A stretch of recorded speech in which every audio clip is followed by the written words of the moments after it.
Hi, and welcome to the show. Thanks so much for joining me today. I actually get to sit and chat with you this morning while I drink my coffee because I have the day off work today because I'm waiting for the dryer repairman.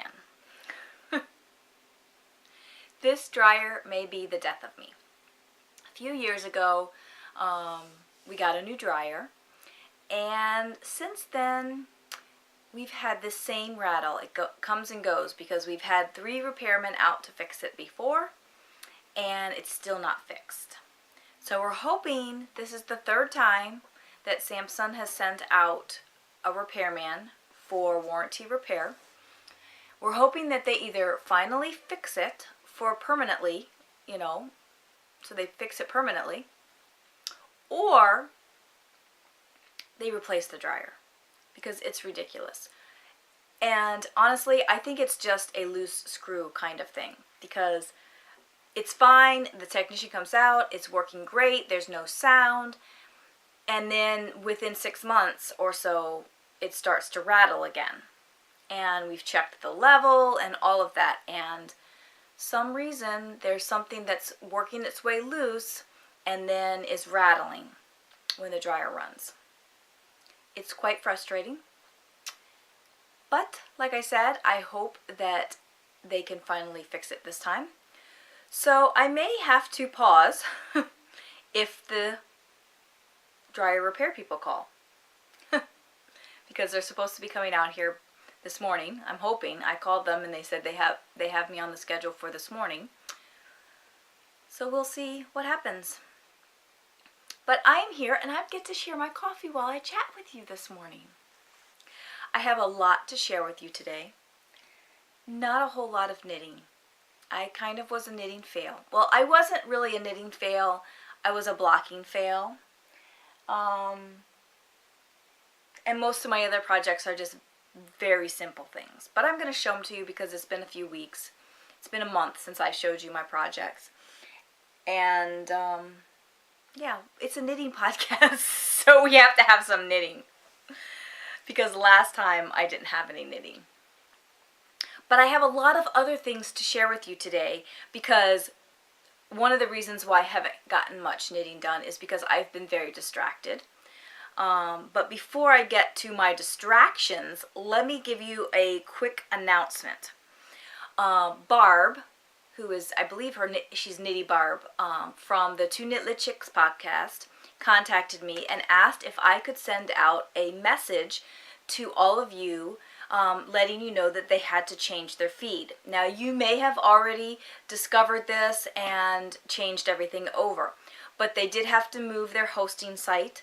So the feed, you have to unsubscribe and resubscribe if you want to get their feed. So if you've stopped receiving their podcast, make sure that you unsubscribe and resubscribe to their podcast so that you get the correct feed.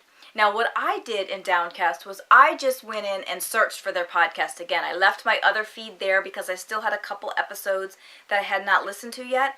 So I kept my other feed there, and then I just searched for the podcast again and noticed that it wasn't clicked as subscribed. So I subscribed to that feed, and I still had the other feed that I needed to listen to, so I could go back and listen to those, but then now I have also the new feed as well. And then as soon as I'm done with the old feed, I can just delete that one. So I did want to mention that to you because she asked me to do that, so that everybody is aware. I hate it when I can't find my favorite podcast, so I'm glad that she contacted me because I probably would have been wondering, why am I not getting podcasts anymore? So that is one thing.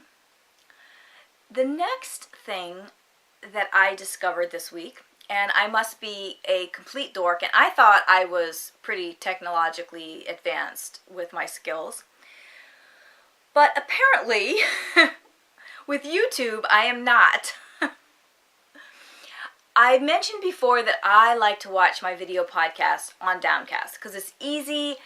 Everything comes into the feed and I know where it is and I can just watch. Well, so many podcasters are switching to YouTube because of the whole blip situation and just different places to have to store their files, and they don't want to have to pay for their storage and whatnot. So I was kind of, just poking around in YouTube, and I discovered that even though I'm subscribed to a channel, I have not been getting emails, because I've been telling you guys you'll get email updates when I post a new video if you subscribe to my channel. Well, I'm telling you guys this, but I'm thinking, why am I not getting emails for all of the ones that I am subscribed to? So again, I went poking around. I had to go and find a tab that it said subscriptions. Now I will try and put in a picture here to show you where I found it. But yeah, I had to go in, and all of my subscriptions were unchecked for send updates. So that's why I had not been getting any updates for my subscriptions. So I went in and I did the select all, and I selected all of them, and I made sure that I'm getting updates from all of them, which is great now, because now I get an email every time there is a new video posted for my subscriptions for YouTube. And what I've been doing, let me go back. So I like to watch my YouTube videos on the big screen on Apple TV or on my internet TV when I am on the treadmill. But let me tell you, finding your podcasts and even your subscriptions and to try and determine what's been updated, it's those apps on those and even the app on the phone and the iPad are not that great. So that's what's kind of been discouraging me from watching my YouTube videos, because it's not very easy to navigate those apps. The online on youtube.com, navigating and finding the podcasts you want to watch is easy, simple, great. But on the apps, not so much. So what I was getting at was that now that I am getting emails when a new episode is loaded, I go to the email, I click on the video, and then I add the video to my watch later list. So it's like my own personal playlist to watch later. And now I don't know if I had that I must have had that playlist automatically, because in the apps there is a selection for watch later. So I just add the video to my watch later list, and then I can just watch it down the list. I can just go in and watch them in order.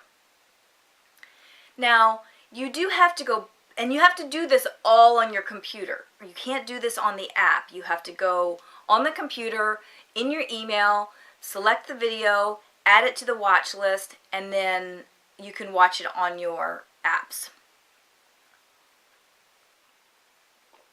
But you have to go back to your computer to delete them. At least that is what I found.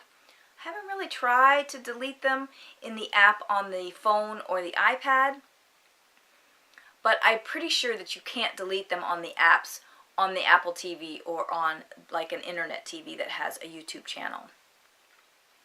But it has been making my pod watching experience on YouTube so much better.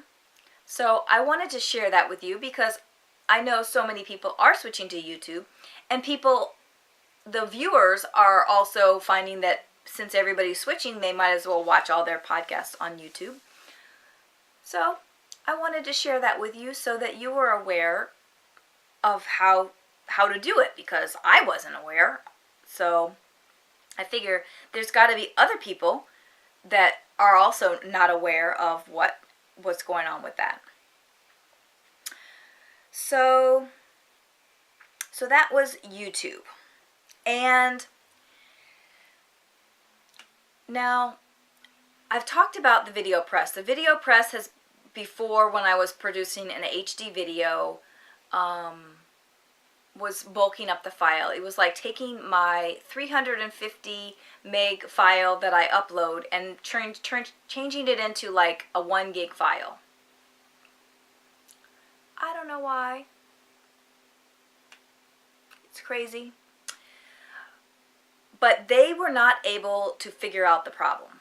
They said, "Oh, well, try a different exporter. Try doing this way." Or, you know, it's like, I have a process. It's working. It's exporting the proper size. Why are you taking my video and doing something different with it? So I finally decided to try a non HD.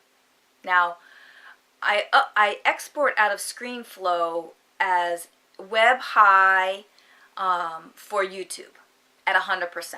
So my YouTube videos, the videos that go on YouTube, are going to be the best quality. I have started to upload a web high, but at 50%, which is not an HD quality. It's like less than the 720 or something. I'm not exactly sure how it works, but at 50% it's not considered HD, I don't think. So so I have been uploading that file to YouTube. To WordPress. So, and that seems to have solved the problem with them taking my file. Now they're still doing some kind of crazy stuff with it, and the file size that they have is different than the file size that I have. And it is a little bit larger than what I had, but not, 3 times as large. So that problem is solved. But this is what I'm getting to as far as what's been distracting me. But I have decided to change the blog and the feed again. I know this is the second time, so I started on Blip and I uploaded all my videos to Blip. And then when Blip was potentially going to start canceling Knitting Podcast, I switched over to WordPress. And I have been paying $300 a year for that service. But I recently discovered through Megan of the Stockinette Zombies another way to host my site, host my feed, get it on YouTube and on iTunes, Downcast, all those apps. So I am moving the site again. Now I'm hoping, since I have the FeedBurner link, that you will not have to do anything. I'm hoping. Fingers crossed. I'm hoping that once I get the new site fully loaded, because now I have to re-upload all of my files to a new site, and also I'm creating a new blog. Now I could have used, it's going to be a blogger blog, and I could have used the Knitting Blooms blogger blog from before. But my YouTube, this is the reason why you shouldn't have 20 emails. My YouTube is under a different email account. So you know that YouTube and Google and all of those things are all hooked together. Google and Blogger, all of them are one company. And so when you have a YouTube email, you also have a Google Plus and Blogger and all these other things in Google. Which is why I'm going back to Google instead of staying with WordPress, because I could still use the WordPress and just attach the file to that. But I'm finding that things don't work the way I want them to work on WordPress. And the fact that they could not help me, here I am paying $300 a year, and they could not fix the problem for me with the whole size issue of my videos. That's just ridiculous. And so honestly, I don't want to use the site anymore. But I could continue to use that same blog and just attach my video. However, I'm not going to do that. If you are subscribed to the blog, I will continue to update that blog, the WordPress blog, with the YouTube video once I get it all converted and I'm on the other blog. So if you watch on the blog, then you will still be able to watch on the WordPress blog. However, as soon as I get the new Blogger blog set up, I will be transferring the knittingblooms.com domain to the new website. So if you go to knittingblooms.com, you will automatically get redirected to the new site. So anyway, my old Blogger blog that had the Knitting Blooms on it has a different email than my YouTube email. And in an effort to keep it all connected, I'm starting a new blog. It's insanity, I know. But once I get my mind set on something, I just do it. So if you watch on the blog, you'll still be able to see it. And like I said, I'm hoping that it will be a smooth transition for you guys. It's going to be a few weeks before I get all of the videos uploaded to the new site. So I'm working my way backwards. And my thought is that as soon as I have all the videos uploaded that are on iTunes, because WordPress only allows you to have 50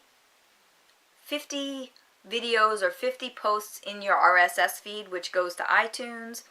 So technically on iTunes you can only see the 50 most recent episodes or tutorials. And I'm hoping to get to the point where you can see all of them.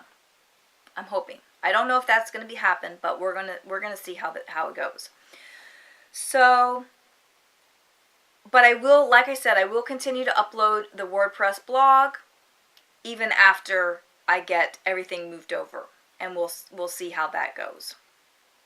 It's just going to be a process. The next thing, another technical thing that I have found through Margaret Olander, who does the sheepish, let me see if I can say this morning, Sheepishly Sharing podcast. She is one of the videos on the Cast-Off crew. I'm not exactly sure how I came across her podcast, but I have been watching her podcast for a few weeks now. And there was one day last week when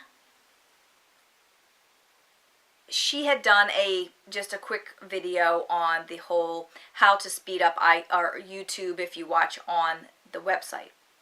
And I'm thinking, she's a very technical kind of person. She likes that sort of thing. And she mentioned that in her video. So I don't know what inspired me to go back and watch some of her earlier episodes. But I did go back and watch some. I think I started from the beginning on her podcast. I think she's only had her podcast for about a year or so. And so I watched some of the earlier podcasts, and one of the episodes she talked about a website called Issuu. It's ISSUU.com. And it is a website that has books and magazines and all sorts of things. Now, I haven't done too much exploring on this website, but I did find that there are a ton of knitting books and magazines and whatnot on the website.